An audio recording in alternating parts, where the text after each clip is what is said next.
వేదికను అలంకరించిన పెద్దలు, మన అభిమాన నాయకులు నారా చంద్రబాబు నాయుడు గారి పాదాలకి నమస్కరిస్తూ, వేదికను అలంకరించిన తెలుగుదేశం పార్టీ, జనసేన పార్టీ విశిష్ట నాయకులకి, ఈనాటి సమావేశానికి విచ్చేసినటువంటి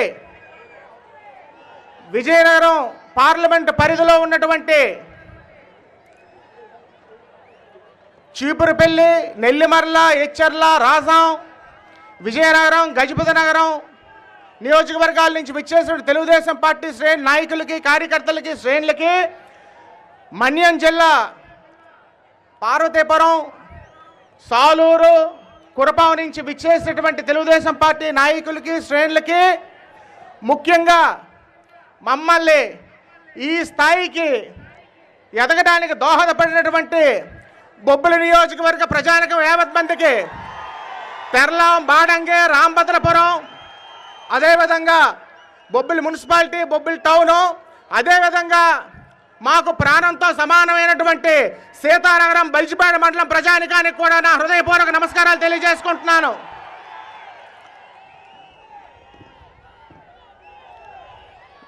4.5 సంవత్సరాల క్రితం ఒక పెద్ద మనిషి వచ్చాడు, కావలించుకున్నాడు, ముద్దులు పెట్టాడు, తల మీద చేతులు వేసాడు. మనమందరం కరిగిపోయాం. కరిగిపోయిన దానికి ఏంటి తాత్సారం? ఈ రాష్ట్రం అన్ని రంగాల్లో అధోగతి పాలవ్వడం. అవాళ ఒక చారిత్రక తప్పిదం జరిగింది.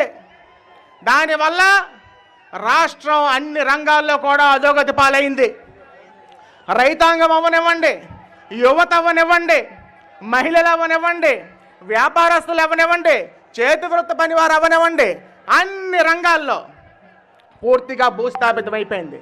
చంద్రబాబు నాయుడు గారు ముఖ్యమంత్రిగా ఉన్నప్పుడు ఎక్కడో ఉన్నత శిఖరాలకు ఉన్నటువంటి మన రాష్ట్రం యొక్క పేరు ప్రఖ్యాతులు ఇవాళ అట్టడుక్కెళ్ళిపోయింది. నేను మొన్న మహారాష్ట్రకి వెళ్తే అక్కడ నన్ను సిఆర్పిఎఫ్ జవాన్లు చెకింగ్ చేశారు. ఎప్పుడో తెలంగాణకి, ఆంధ్రాకి బై ఎలక్షన్స్కి వచ్చారట.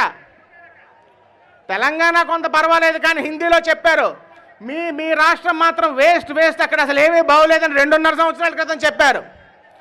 సార్ చంద్రబాబు నాయుడు గారు ఇక్కడ ఉన్నటువంటి బొబ్బిలి నియోజకవర్గ తెలుగుదేశం పార్టీ కార్యకర్తలు, తెలుగుదేశం పార్టీ నాయకులు మామూలైన కార్యకర్తలు కాదు సార్.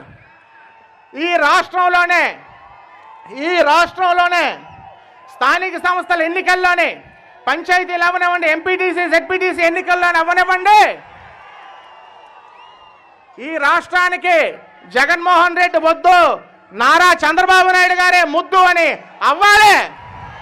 ప్రతి ఒక్క తెలుగుదేశం పార్టీ నాయకుడు, ప్రతి ఒక్క తెలుగుదేశం పార్టీ కార్యకర్త ఒక బొబ్బిలి పులిలాగా గర్జించి అవాళ రాష్ట్ర వ్యాప్తంగా వినిపించారని మీకు అందరికీ కూడా తెలియజేసుకుంటున్నాను.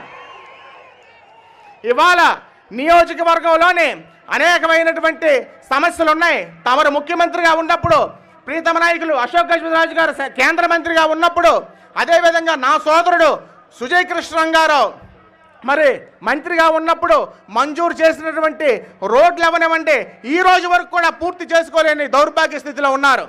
తమరు బొబ్బిలి పట్టణానికి మంజూరు చేసినటువంటి రోడ్ వైడనింగ్ నిధులు 4 సంవత్సరాల తర్వాత ఎలక్షన్కి ఎవరికో బ్యాకప్ వేసినట్లుగా రోడ్ వైడనింగ్ చేస్తే ఇవాళ ఆ రోడ్డు పూర్తిగా పాడైపోయినటువంటి పరిస్థితి.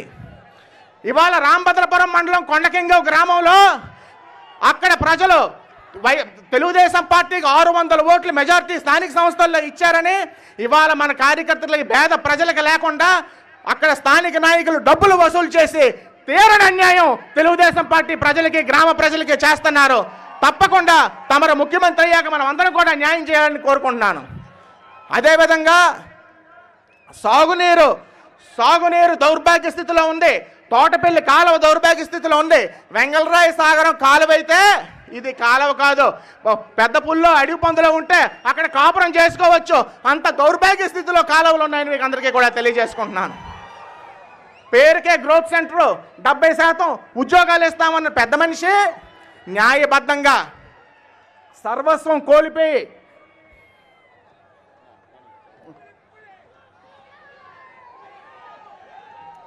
గ్రోత్ సెంటర్ భూముల్లో సర్వస్వం కోల్పోయినటువంటి మెట్టవలస, గొర్రెల సీతారాపురం, గుంతాడు వలస, బూర్జు వలస, పనుకు వలస, గొల్లాది రైతులు మాకు న్యాయంగా రావాల్సిన ఉద్యోగాలు మాకు ఇప్పించిందంటే లాఠీ దెబ్బలతో కొట్టించడమే కాకుండా అన్యాయంగా 14 రోజులు 15 రోజులు జైలు పాలు చేసినటువంటి ఘనత ఈ ప్రభుత్వం అందని ఈ సభాముఖంగా తెలియజేసుకుంటున్నాను.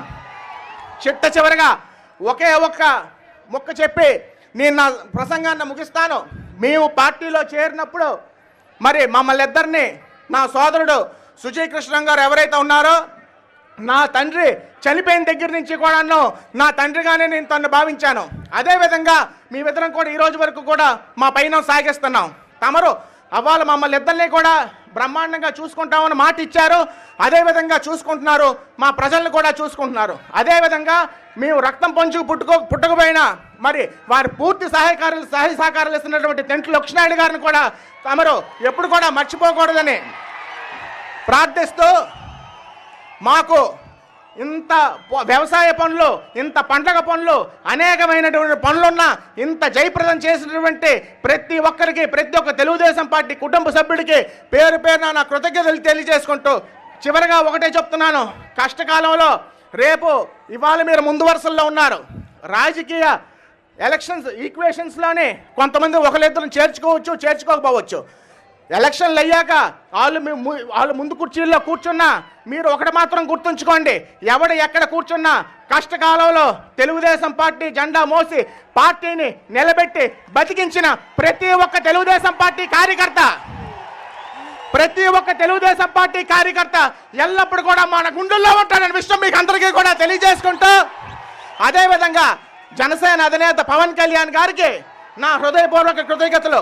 మా నాయకుడు కష్టకాలంలో మీరు వచ్చి సంఘీభావం తెలిపి మీరు ఏ విధంగా మాకు సపోర్ట్ చేశారో, మీ నాయకులు శ్రేణులు ఏ విధంగా అయితే సపోర్ట్ చేశారో, మీ మేలు తప్పకుండా ఎప్పుడు కూడా మేము గుర్తుపెట్టుకుంటామని మీకు ప్రత్యేకమైన కృతజ్ఞతలు తెలియజేసుకుంటూ ఈ అవకాశం కల్పించిన ప్రతి ఒక్కరికి నా కృతజ్ఞతలు తెలుసుకుంటూ సెలవు తీసుకున్నా. జై తెలుగుదేశం, నారా చంద్రబాబు నాయుడు గారి నాయకత్వం.